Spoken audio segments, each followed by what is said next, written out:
గురుబ్రహ్మ ప్రేక్షకులకు నమస్కారం అండి. ఈ వీడియోలో 2026 నుండి 2027 వరకు అనగా శ్రీ పరాభవనామ సంవత్సరంలో మేషరాశి వారికి అన్ని విషయాల్లో ఎలా ఉంటుంది, ఏ సమయం అనుకూలం, ఏ సమయం ప్రతికూలం, ఈ విషయాలన్నీ కూడా చాలా క్లియర్గా వివరిస్తాను. శ్రీ దుర్గాదేవి జ్యోతిష్యాలయం. మీరు ఇప్పుడు వరకు ఎక్కడెక్కడో జ్యోతిష్యం చెప్పించుకుని నిరాశ చెంది ఉన్నారా? అయితే ఒక్కసారి గురువు గారికి ఫోన్ కాల్ చేసి చూడండి. ప్రేమ, పెళ్లి, ఉద్యోగం, రాజకీయం, విదేశీ ప్రయాణం, ధనం నిలకడగా లేకపోవటం, భార్యాభర్తల మధ్య గొడవలు, ఆస్తి తగాదాలు, అప్పుల బాధలు, స్త్రీ పురుషుల ఎలాంటి గుప్త సమస్యలకైనా, ఎటువంటి సమస్యలకైనా ఒక్క రోజులోనే పరిష్కారం చూపుతారు. ఈ సంవత్సరంలో మేషరాశి వారికి ఓవరాల్ గా అయితే మిశ్రమ ఫలితాలు అని చెప్పవచ్చండి.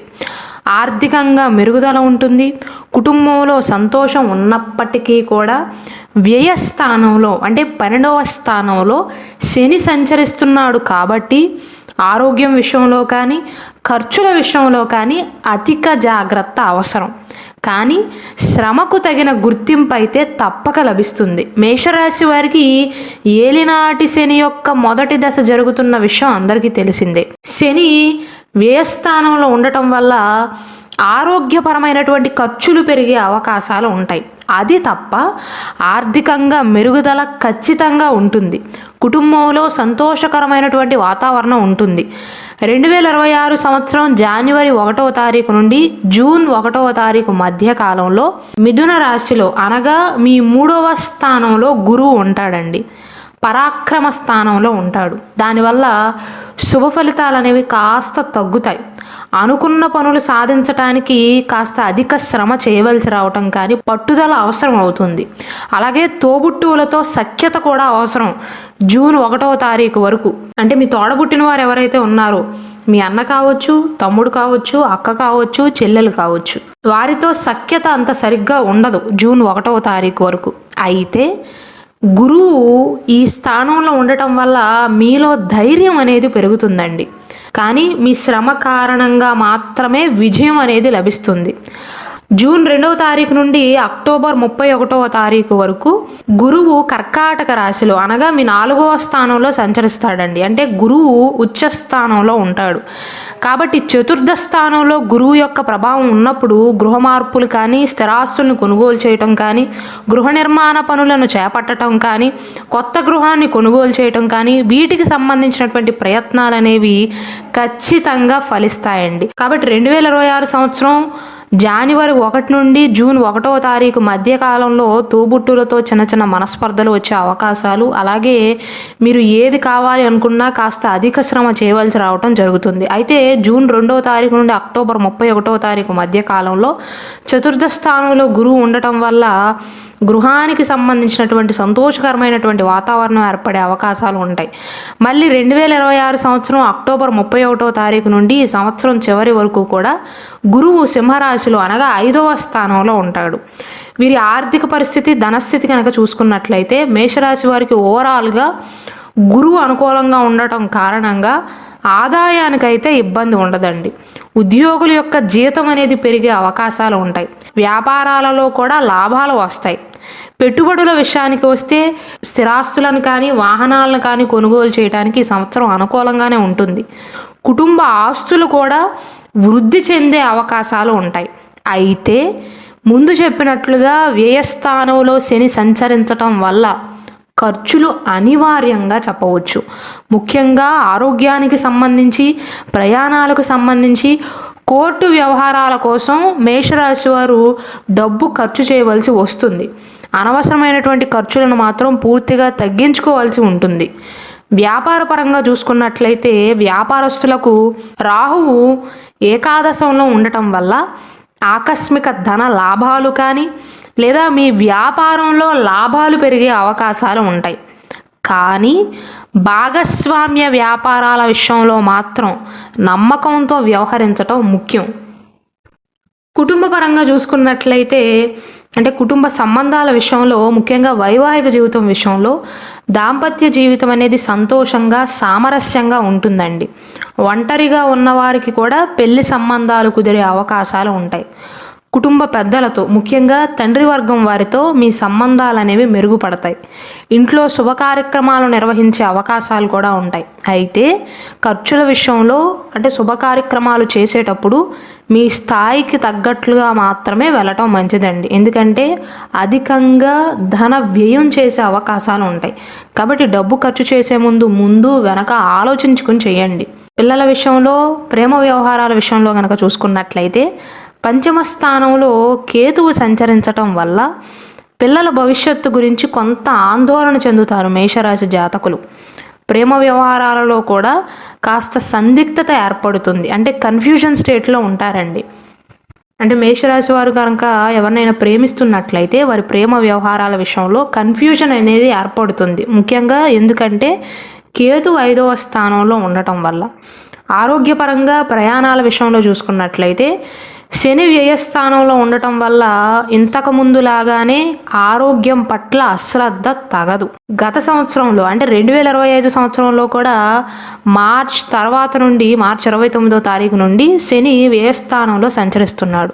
అప్పటి నుండి మేషరాశి వారికి చిన్న హెల్త్ ఇష్యూస్ అనేవి స్టార్ట్ అయ్యే ఉంటాయి. అదే 2026 సంవత్సరంలో కూడా కంటిన్యూ అవుతుందండి. అన్ని విషయాల్లో బాగానే ఉంది. కాకపోతే ఆరోగ్యం విషయంలో కానీ ఖర్చుల విషయంలో కానీ మీరు ఇంకా జాగ్రత్తలను పాటించాలి. అంటే ఆరోగ్యపరంగా చిన్నపాటి సమస్య వచ్చినా ఎక్కువ కాలం మిమ్మల్ని బాధించే అవకాశాలు ఉంటాయి. అంటే అంత త్వరగా తగ్గదు. దీర్ఘకాలిక ఆరోగ్య సమస్యలు ఉన్నవారు చాలా జాగ్రత్తగా వ్యవహరించాలి. అలాగే మానసిక ప్రశాంతత విషయానికి వస్తే అనవసరమైనటువంటి ఆందోళనలు కానీ మానసిక ఒత్తిడి నుండి ఉపశమనం కలగటానికి రోజు ధ్యానం చేయటం కానీ ఆధ్యాత్మిక కార్యక్రమాలలో పాల్గొనటం కానీ మంచిదండి. విదేశీ ప్రయాణాలు కానీ తీర్థయాత్రలు చేయటానికి కానీ 2026 సంవత్సరం అనేది మేషరాశి వారికి అనుకూలంగా ఉంటుంది. పరిహారాల విషయానికి వస్తే ముఖ్యంగా శని అనుకూలంగా లేడు. కాబట్టి శనీశ్వరుని ఆలయంలో తరచుగా తైలాభిషేకం కానీ నువ్వుల నూనెతో దీపం వెలిగించటం వల్ల ఏలినాటి శని యొక్క ప్రభావం నుండి కాస్త ఉపశమనం అనేది లభిస్తుంది. అలాగే వీలైతే ప్రతిరోజు లేదా మంగళవారం నాడు ఆంజనేయ స్వామిని ఆరాధించటం కానీ హనుమాన్ చాలీసాని పఠించటం వల్ల అన్ని అడ్డంకులను తొలగిస్తుంది. మేషరాశి వారికి కనుక వారి date of birth, time of birth అన్నీ కరెక్ట్గా కనుక తెలిసి ఉన్నట్లయితే వారి జాతక చక్రం గీయవచ్చండి. దాని ప్రకారం యోగకారకుడు ఎవరో ఆ గ్రహాన్ని కనుక బలపరిస్తే జీవితంలో అడ్డంకులు, అపవాదులు, అవరోధాలు అనేవి తగ్గుతాయి.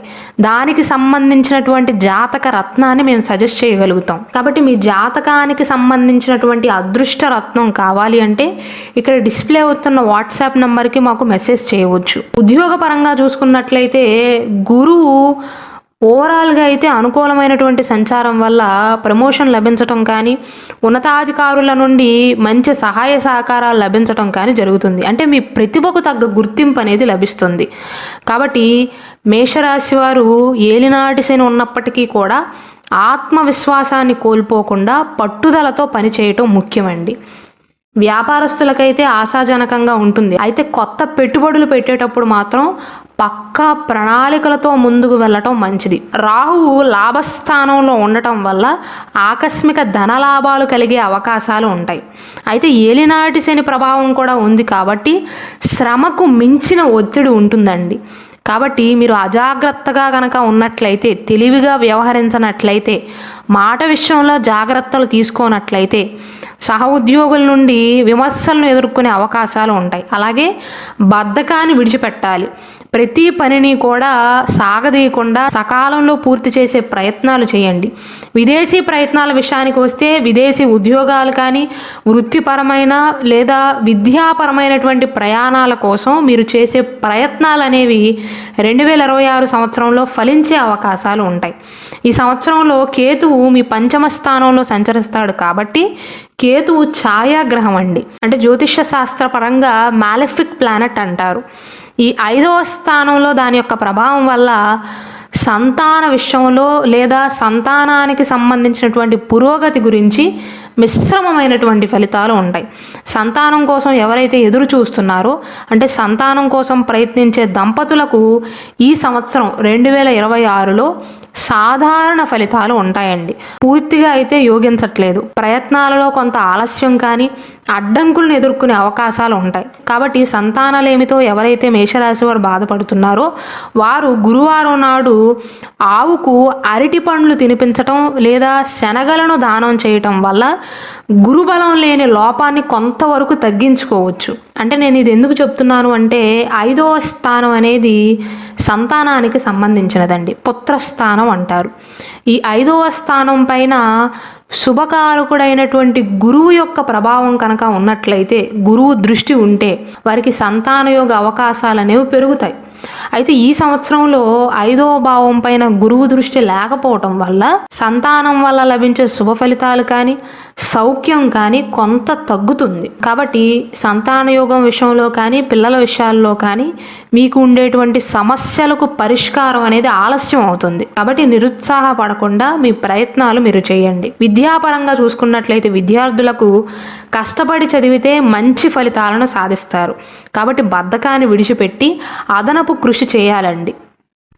మొత్తం మీద మీకు ఎక్కువగా యోగించే కాలం ఏదంటే జూన్ 2వ తారీఖు నుండి అక్టోబర్ 31వ తారీఖు మధ్య కాలంలో.